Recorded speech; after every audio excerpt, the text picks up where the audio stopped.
큐티하는 여자의 큐티 나눔 노트. 하나님 광야 율법학교 교장선생님.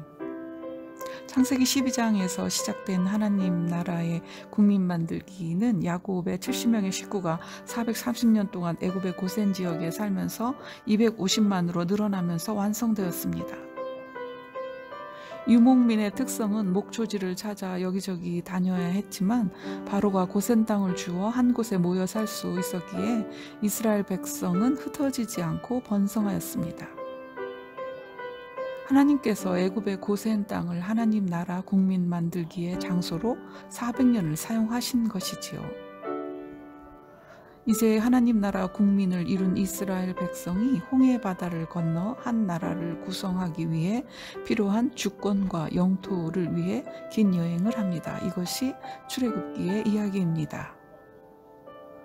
10가지 재앙으로 바로가 하나님 앞에 무릎을 꿇고 홍해가 갈라지는 놀라운 기적으로 이스라엘 백성은 출애굽에 성공했지만 출애굽 후 이스라엘 백성이 도착한 곳은 젖과 꿀이 흐르는 가나안이 아니고 삭막한 광야였습니다.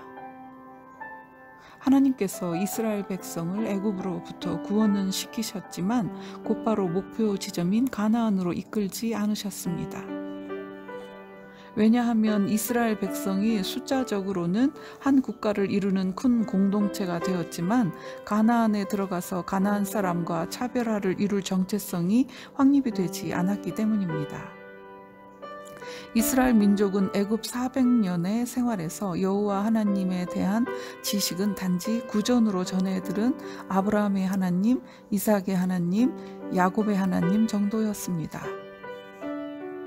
그들은 아직 하나님이 누구신지에 대해 잘 알지 못한 채로 출애굽을 하였고 이제 겨우 10가지 재앙과 홍해의 갈라짐을 통해 하나님을 공동체적으로 조금 경험했을 뿐입니다. 가나안은 고도의 세속화가 뿌리내린 찬란한 문화와 성공과 물질을 최고 가치로 여기는 이방 종교를 가지고 발달한 도시국가였기에 그들에게 사로잡히지 않고 그들의 문화를 정복해서 하나님의 문화로 바꾸려면 먼저 이스라엘 민족은 하나님께서 왜 그들을 출애굽시켜서 가나안으로 들어가게 하시는지 그 이유를 알고 자신들만의 확고한 정체성을 가져야 했습니다. 그래서 하나님께서 이스라엘 백성을 교육시키기 위해 출애굽 후 2개월 만에 시내산에 그들을 집결시키셨습니다. 모세를 불꽃 가운데서 만나 주셨던 하나님께서 이제는 같은 곳에서 이스라엘 백성들과 정식으로 만나기 원하셨습니다. 그리고 아브라함과 이삭과 야곱과 언약을 맺으셨듯이 이번에는 그 후손들과 언약을 맺기 원하셨습니다. 여호와께서 모세에게 이르시되 너는 백성에게로 가서 오늘과 내일 그들을 성결하게 하며 그들에게 옷을 빨게 하고 준비하게 하여 셋째 날을 기다리게 하라. 이는 셋째 날에 나 여호와가 온 백성의 목전에서 시내산에 강림할 것임이라. 제3일에 하나님께서 우레, 번개, 빽빽한 구름, 나팔 소리, 연기, 불과 함께 시내산에 강림하셨습니다. 그리고 모세를 산 위로 부르셔서 십계명과 언약의 책을 구성할 70가지 율법의 말씀을 주셨습니다. 산에서 내려온 모세는 하나님의 말씀을 백성에게 들려주고 백성들은 하나님께서 모세에게 말씀하신 모든 것을 지키기로 동의합니다. 모세가 와서 여호와의 모든 말씀과 그의 모든 율례를 백성에게 전하매 그들이 한 소리로 응답하여 이르되 여호와께서 말씀하신 모든 것을 우리가 준행하리이다. 모세는 백성에게 말한 모든 것을 이스라엘을 위하여 기록하고 12기둥의 제단을 쌓고 언약이 체결되었다는 표시로 희생의 피를 제단에 뿌립니다. 이스라엘 백성이 세상 가치관이 아닌 구원받은 자의 생활 양식인 율법을 따라 살겠다는 다짐을 함으로 이제 이스라엘 백성은 하나님의 구별된 백성이라는 정체성을 갖게 됩니다.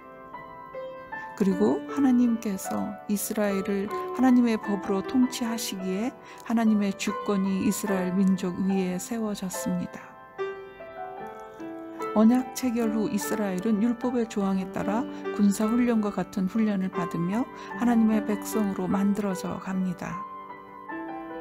가나안에 들어가 가나안 문화를 정복하여 하나님의 나라로 만들어야 하기 때문입니다.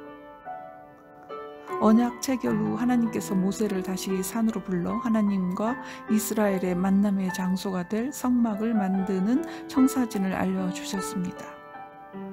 하나님께서 성막에서 이스라엘 백성과 함께 하신다는 것을 이스라엘 백성에게 알려주시기 위해서입니다. 세계가 다 내게 속하였나니 너희가 내 말을 잘 듣고 내 언약을 지키면 너희는 모든 민족 중에서 내 소유가 되겠고 너희가 내게 대하여 제상 나라가 되며 거룩한 백성이 되리라. 이제 이스라엘은 제4장 나라가 되어 하나님께 순종하며 세속화된 나라를 하나님께로 이끌 책임 있는 위치에 서게 되었습니다. 하나님께서 시내산에서 약 11개월 동안 이스라엘 백성에게 법을 가르쳐 주시며 하나님의 백성의 정체성을 세우시고 하나님을 알게 하셨습니다. 그리고 광야 율법 학교를 수료한 이스라엘은 하나님과 함께 하나님의 이끄심을 따라 하나님의 보호 아래 행군을 시작합니다. 약속의 땅 가나안을 향해서.